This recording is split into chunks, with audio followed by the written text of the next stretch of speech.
Dieu de gloire et d'amour, Dieu fidèle, Dieu saint, notre Dieu, notre Seigneur, nous voulons te bénir encore en ce jour. Merci pour ton amour infini. Merci pour ta grâce, la grâce que tu nous fais de vivre ce jour de plus. Merci pour le souffle de vie, la santé que tu maintiens en nous, afin que nous voyions ce nouveau jour. Nous te devons toutes choses et voulons t'en remercier.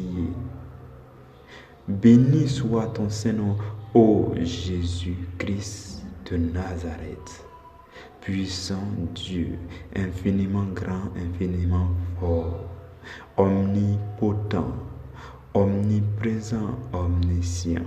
Jésus-Christ, je te bénis, je glorifie ton Saint-Nom pour ce nouveau jour. Merci de nous avoir réunis autour de toi. Merci de nous avoir réunis afin de nous annoncer la bonne nouvelle de l'Évangile dans sa profondeur. Merci Jésus de Nazareth. Je te dis infiniment merci pour cette grâce que tu nous fais.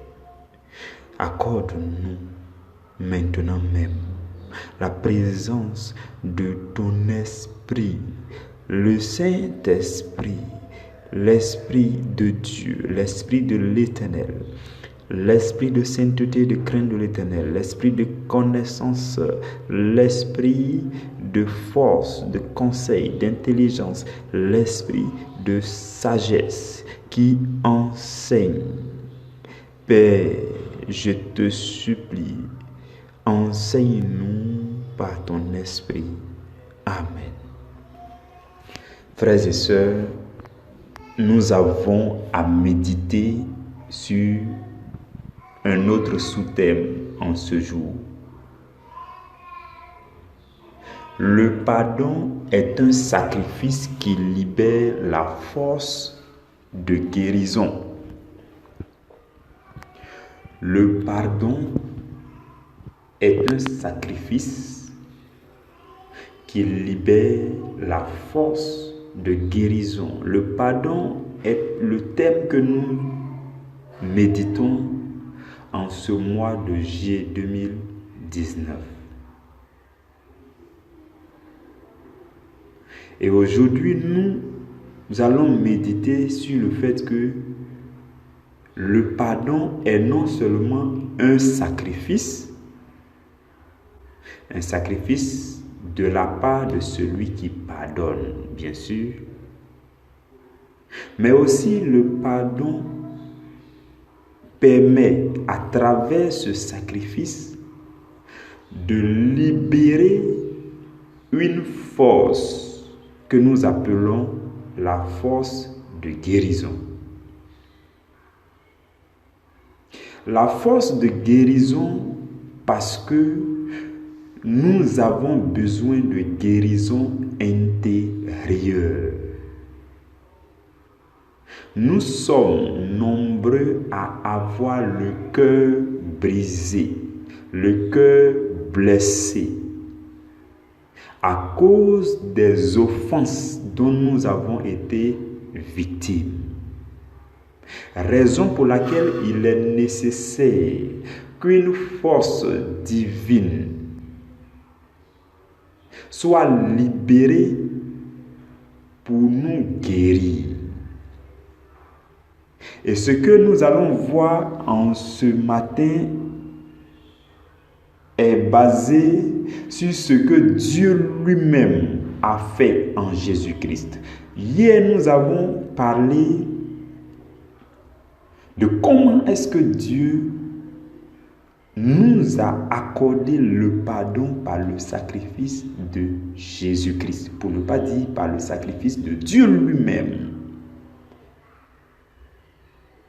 Il a fallu que Dieu lui-même se fasse chair, qu'il habite parmi les hommes, qu'il se donne en sacrifice et que son sang coule pour que nous obtenions le pardon de nos péchés.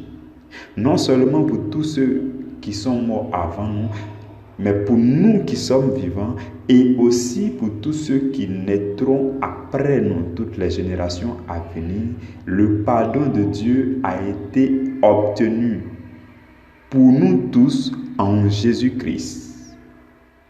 Mais seuls ceux qui reconnaissent Jésus comme Seigneur et Sauveur et qui acceptent le fait que Jésus a été sacrifié pour leurs péchés, c'est ceux-là qui bénéficient de la puissance de la guérison intérieure. Alors, Dieu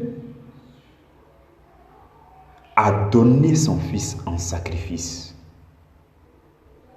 Et ce que je voudrais vous dire, écoutez-moi bien s'il vous plaît, ce que je voudrais vous dire, c'est que tout sacrifice que l'on fait libère une puissance spirituelle. Peu importe le type de sacrifice, retenez cela aujourd'hui. Peu importe le type de sacrifice que l'on fait, ce sacrifice libère une puissance spirituelle.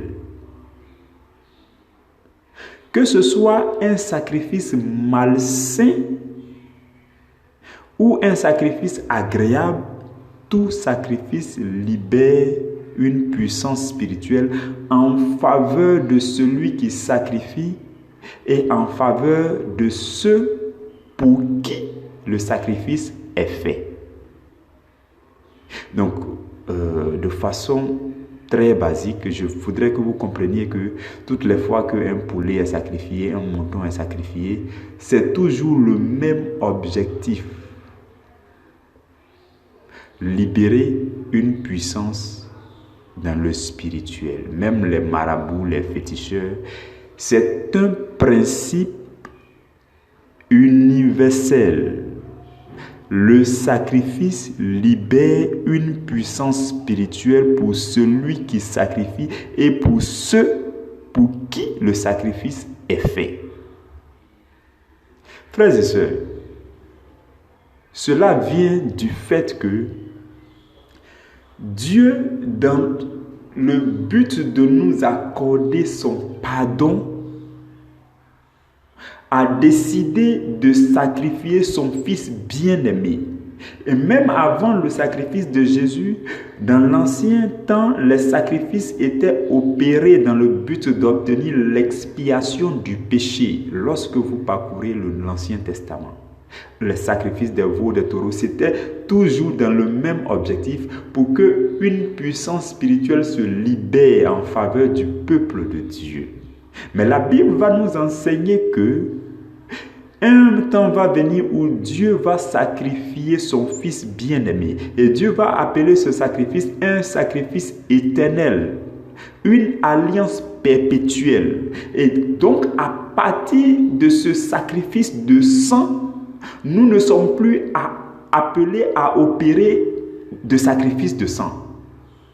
Pour ce qui concerne les sacrifices de sang, à partir du sacrifice de Jésus-Christ, nous n'avons plus à faire de sacrifice de sang. Parce que le sacrifice de Jésus-Christ a libéré pour nous une puissance dans le spirituel. La plus grande puissance jamais libérée dans le spirituel à partir d'un sacrifice a été libérée à partir du sacrifice de Jésus. Le sacrifice de Jésus-Christ sur la croix a permis de libérer dans le spirituel la puissance de Dieu en faveur des hommes.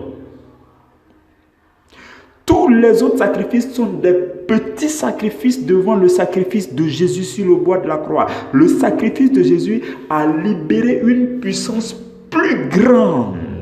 Et c'est cette puissance qui a permis de ressusciter Jésus d'entre les morts.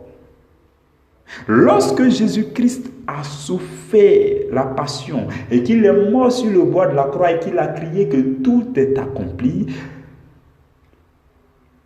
en ce moment, il venait d'accomplir la mission qui lui avait été confiée, le fait qu'il devait être sacrifié.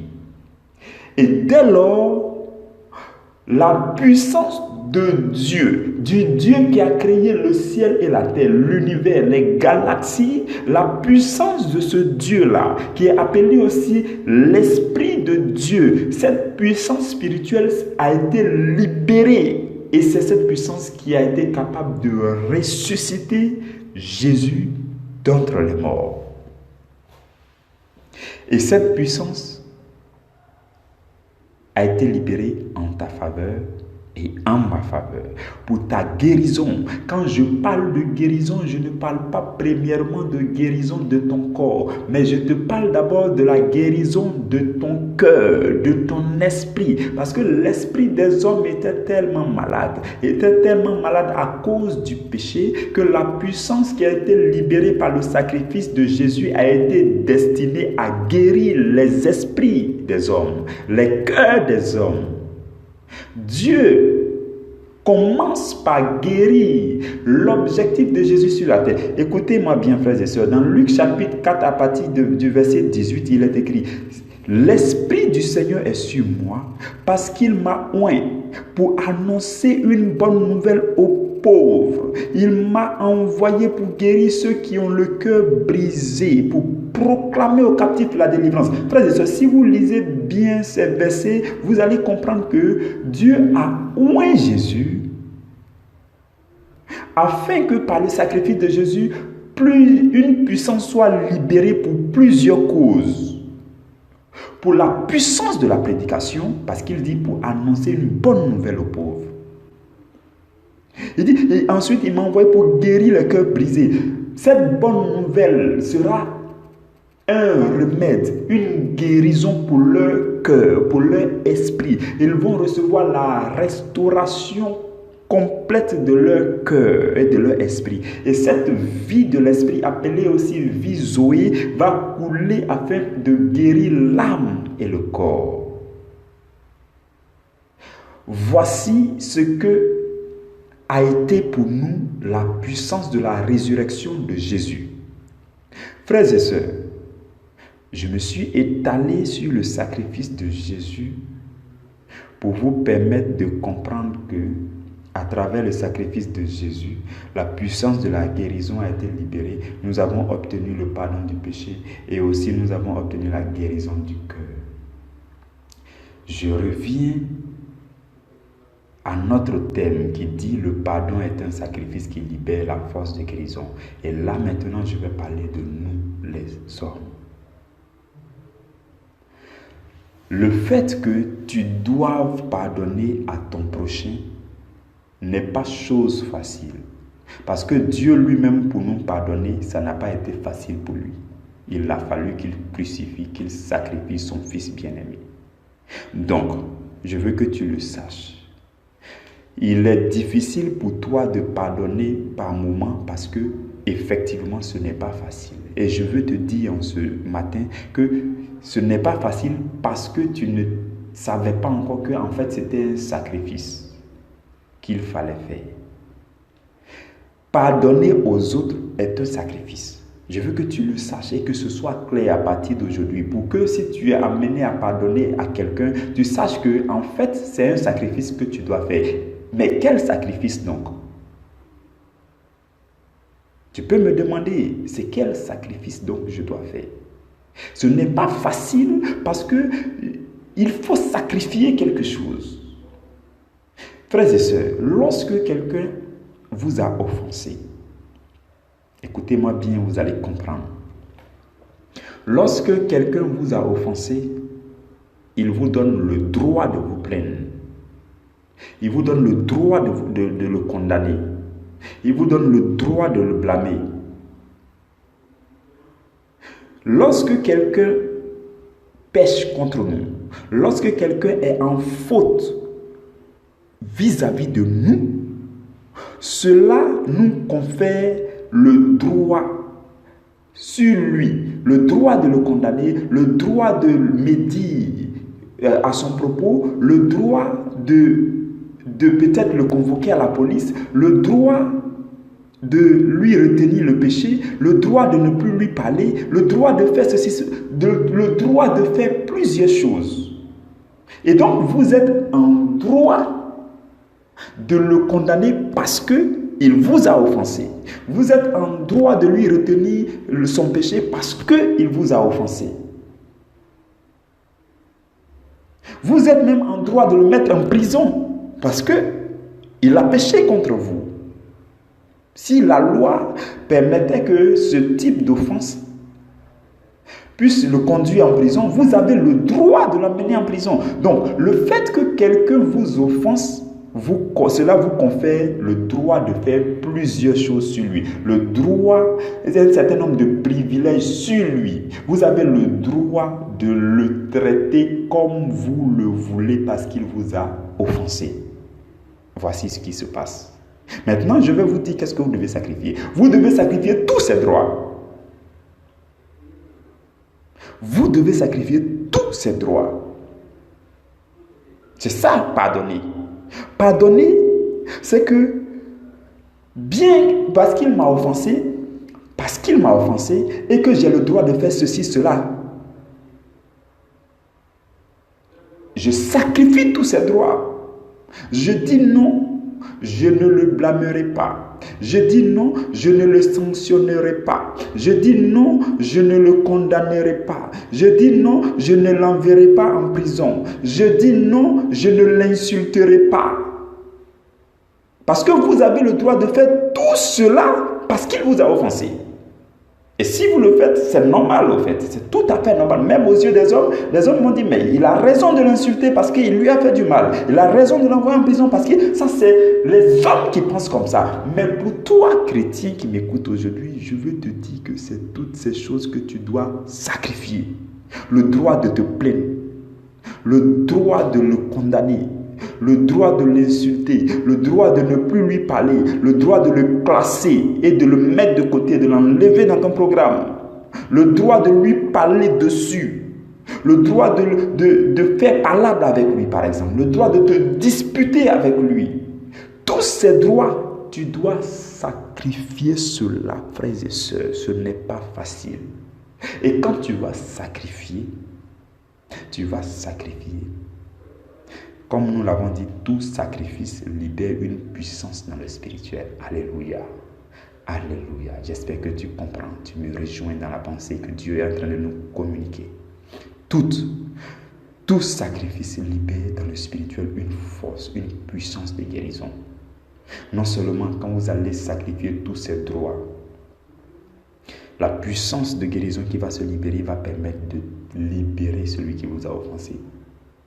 Mais vous aussi, cette puissance va vous permettre de vous libérer. Frères et sœurs, voici ce que fait le sacrifice du pardon. Voici ce que fait ce sacrifice qui libère la puissance dans le spirituel. Tout sacrifice libère dans le spirituel une force spirituelle. Une force spirituelle. Et le pardon, quand vous décidez de pardonner, quand vous décidez de laisser tomber l'offense qu'on vous a faite, quand vous décidez d'oublier, de pardonner un frère, une sœur, il y a une puissance dans le spirituel qui se libère pour libérer les cœurs, pour guérir les cœurs. Et vous n'aurez plus, ni vous ni lui, vous n'aurez plus les cœurs chargés, surchargés de rancune. Parce que l'ennemi souhaiterait que vos cœurs soient surchargés, chargés, vos cœurs soient malades de rancune. Et que vous ne puissiez même plus respirer, être un peu dans la joie.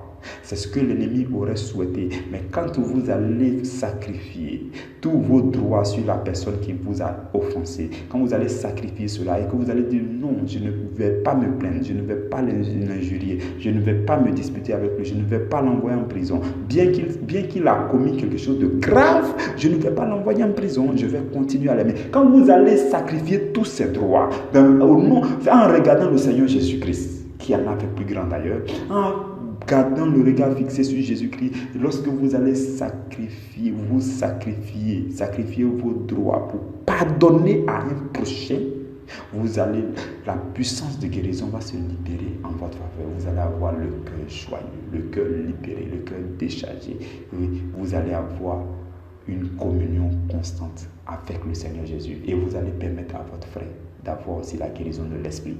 Et souvenez-vous que la guérison de l'esprit envoie la guérison de l'âme. Et la guérison de l'âme envoie la guérison du corps. La guérison du corps dépend de la guérison de l'esprit. La liberté, la santé du corps dépend de la santé de l'esprit, la santé du cœur. À partir d'aujourd'hui, décidez de pardonner aussi facilement et vous allez libérer la puissance de guérison pour vos cœurs, de guérison pour les cœurs de ceux qui vous ont offensés. Et nous tous, nous allons marcher dans le Seigneur Jésus-Christ, dans la joie de l'Esprit de Dieu. Que Dieu vous bénisse abondamment. Demain, nous allons méditer sur le thème « Obtenons le pardon » sans oublier de recevoir la force de ne plus reprendre. Donc là, aujourd'hui, nous nous sommes positionnés du côté de celui qui doit pardonner pour libérer la puissance de guérison dans le spirituel. Demain, nous allons nous positionner du côté de celui qui reçoit le pardon. Pour lui dire qu'il doit recevoir le pardon, c'est vrai. On lui accorde le pardon, c'est vrai. Mais il faut qu'il sache que quand il demande pardon et qu'on le lui accorde, il y a une force qu'il doit recevoir. La force de ne plus jamais reprendre. Non seulement vis-à-vis de Dieu, mais aussi vis-à-vis de nos frères et sœurs. C'est ce que nous allons détailler demain par la grâce du Saint-Esprit. Que Dieu vous bénisse et que Dieu nous donne la force de nous retrouver demain à la même heure. Béni soit le nom du Seigneur dans votre vie.